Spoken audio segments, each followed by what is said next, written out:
এই গল্পটি শুরু হয় একটি ছোট পাহাড়ি গ্রাম থেকে, যা শহর থেকে অনেক দূরে অবস্থিত। গ্রামের সমস্ত পুরুষ শহরে কাজ করতে গিয়েছিল, যার কারণে গ্রামে শুধু তাদের স্ত্রীরা একা থাকত। শহরে একটি বড় বিল্ডিং নির্মাণ হচ্ছিল, তাই গ্রামে সব যুবক ও বৃদ্ধদের সেখানে ভালো কাজ মিলে গিয়েছিল। গ্রামে প্রতিদিন ভিনা নামের একটি ব্যবসায়ী মেয়ে আসত। ভিনা শহর থেকে প্রয়োজনীয় জিনিসপত্র নিয়ে আসত এবং গ্রামের মহিলাদের কাছে সেগুলো বিক্রি করত। গ্রামের মহিলারা যা চাইতো তা আগে ভিনাকে বলে দিত, আর ভিনা সেটি শহর থেকে এনে দিত। ভিনা প্রতিদিন গ্রামে আসত, জিনিসপত্র বিক্রি করে চলে যেত। ভিনার কোনো পরিবার ছিল না, সে গ্রাম থেকে কিছু দূরেই থাকত। একদিন গ্রামে জিনিসপত্র বিক্রি করার পর ভিনা তার ছোট্ট বাড়ির দিকে যাচ্ছিল। কিছুক্ষণ পর সে বিংসো নামের একজন বৃদ্ধের বাড়িতে যায়। বিংসো মাঝে মাঝে ভিনার কাছ থেকে জিনিসপত্র কিনত, আর ভিনা সেদিন তাকে তার জিনিস দিতে এসেছিল। জিনিস দেওয়ার পর দুজন কথা বলছিল। এমন সময় সিমু নামের একটি ছেলে ঘরে প্রবেশ করে। ভিনা প্রথমবার সিমুকে দেখে অবাক হয়ে যায়। সে বিংসোকে সিমু সম্পর্কে জিজ্ঞাসা করে। তখন বিংসো তাকে সিমুর গল্প শোনায়। গত মাসে বিংসো জঙ্গলে শিকার করতে গিয়েছিল। শিকার খুঁজতে খুঁজতে সে যখন নদীর ধারে পৌঁছায়, তখন সে জখমি সিমুকে দেখতে পায়। সিমু অজ্ঞান ছিল এবং তার অনেক জখম হয়েছিল। বিংসো লক্ষ্য করে যে সিমুর শ্বাস চলছে, তাই সে তার প্রাণ বাঁচানোর জন্য তাকে নিজের বাড়িতে নিয়ে আসে। সে সিমুর ভালো যত্ন নেয়, যার কারণে সিমু দ্রুত সুস্থ হয়ে ওঠে। সিমুর মাথায় আঘাত পাওয়ার কারণে তার স্মৃতিশক্তি চলে গিয়েছিল। সে নিজের নামও মনে করতে পারছিল না। বিংসোই তার নাম সিমু রেখেছিল। বিংসোর আর্থিক অবস্থা ভালো ছিল না, তার কোনো কাজকর্মও ছিল না। উপরন্তু সে প্রায় অসুস্থ থাকত। ভিনাও জানত যে বিংসোর অবস্থা কেমন। সিমু সম্পর্কে জানার পর ভিনা বিংসোকে বলে, যদি তুমি চাও তাহলে সিমু তোমার দারিদ্র দূর করতে পারে।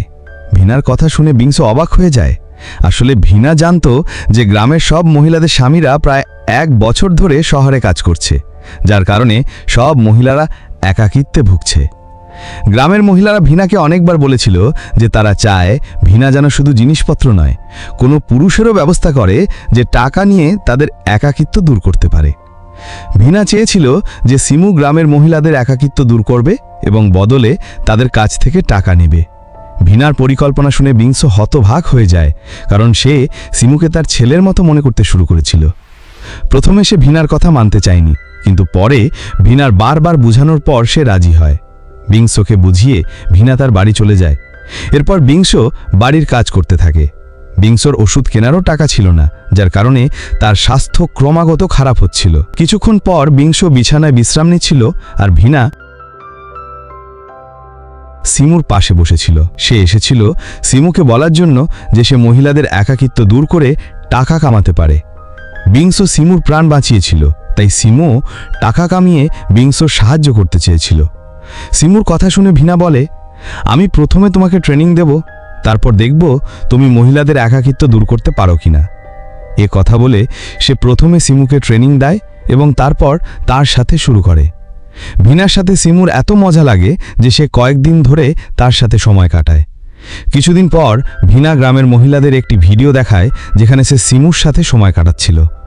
ভিডিও দেখিয়ে সে সবাইকে বলে, আমি সিমুর সাথে অনেক মজা পেয়েছি, তোমরাও যদি তার সাথে মজা করতে চাও তাহলে আমাকে টাকা দিতে হবে।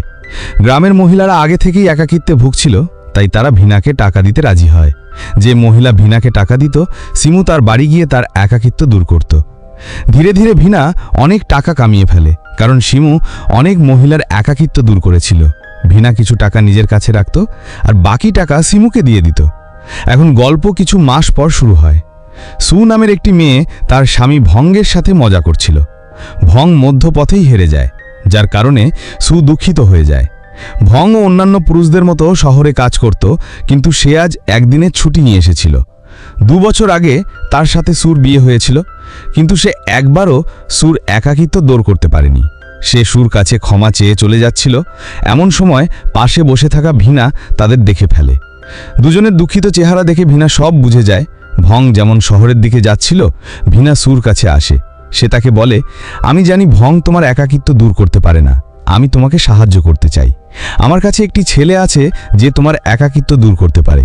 সে গ্রামের অনেক মহিলাদের একাকিত্ব দূর করেছে, আর আমার কথায় সে তোমারও একাকিত্ব দূর করবে, কিন্তু বদলে সে তোমার কাছ থেকে টাকা নেবে। ভিনার কথা শুনে সু চিন্তায় পড়ে যায়।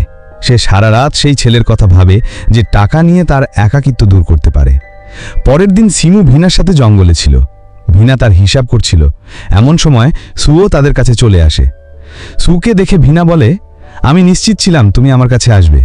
এরপর সে সুকে সিমুর সাথে পরিচয় করিয়ে দেয় এবং তাকে বলে যে এই ছেলেই তার একাকিত্ব দূর করবে। ভিনার কথা শুনে সু সিমুর সাথে হাত মেলায়।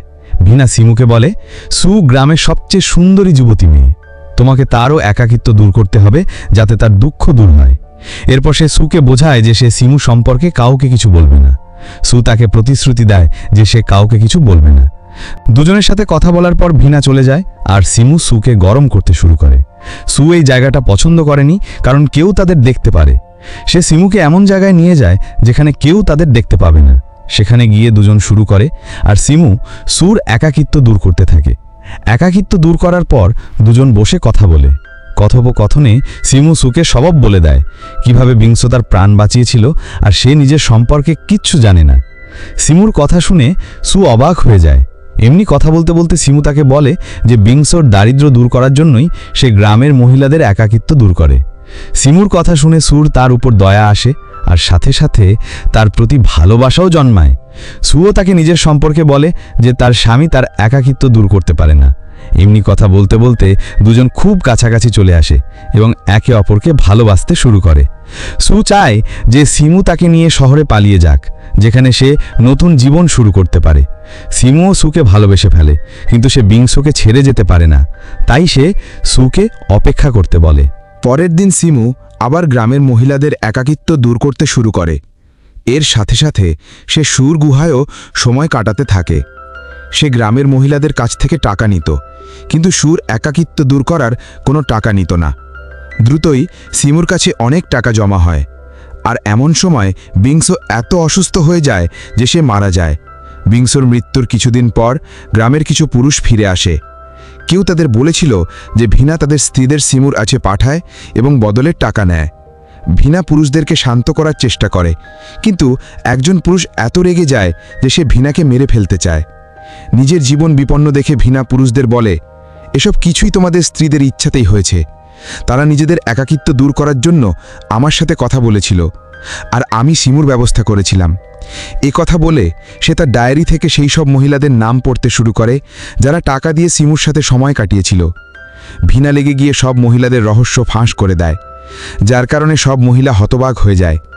ভিনা আরও বলে, আমার কাছে তোমাদের সব ভিডিও আছে যেখানে তোমরা সিমুর সাথে মজা করছো। আমার কথাই সিমু সবসময় রেকর্ডিং করত, যাতে বিপদে আমাদের কাজে লাগে। ভিনার এই কথা শুনে সব মহিলারা রেগে যায়, কারণ ভিনা তাদের প্রতারণা করেছিল। ভিনা আরও বলে, যদি তোমরা পুলিশের কাছে যাও তাহলে আমি সব ভিডিও ইন্টারনেটে ছেড়ে দেব। ভিনার হুমকি শুনে সব মহিলারা এত রেগে যায় যে তারা তাকে ধরে মারতে শুরু করে। দেখতে দেখতে পরিস্থিতি এত খারাপ হয়ে যায় যে ভিনার প্রাণ যেতে পারে। এমন সময় সু এসে ভিনার প্রাণ বাঁচায়। সু সবাইকে বলে, তোমরা ভিনার ওপর এত বিশ্বাস করেছিলে, আর ভিনাই সেই বিশ্বাস ভেঙে তার আসল রূপ দেখিয়েছে। সুর বোঝানোর পর ভিনার প্রাণ বাঁচানো হয়, কিন্তু তাকে গ্রাম থেকে দূরে থাকতে বলা হয়। গল্পের শেষে সিমুর স্মৃতিশক্তি ফিরে আসে আর সে সব ছেড়ে কোথাও পালিয়ে যায়। সুর স্বামীও ফিরে আসে আর সে তার সাথে জীবন কাটাতে শুরু করে। গ্রামের সব মহিলারা তাদের ভুল মেনে নেয় এবং ভবিষ্যতে এমন ভুল না করার প্রতিশ্রুতি দেয়। এইভাবেই গল্পের সমাপ্তি হয়। আমাদের ভিডিও দেখার জন্য আপনাকে অনেক ধন্যবাদ। যদি আপনি এমন ভিডিও পছন্দ করেন তাহলে দয়া করে আমার চ্যানেলটি সাবস্ক্রাইব করুন। পরের ভিডিওতে দেখা হবে, তার আগে পর্যন্ত বিদায়।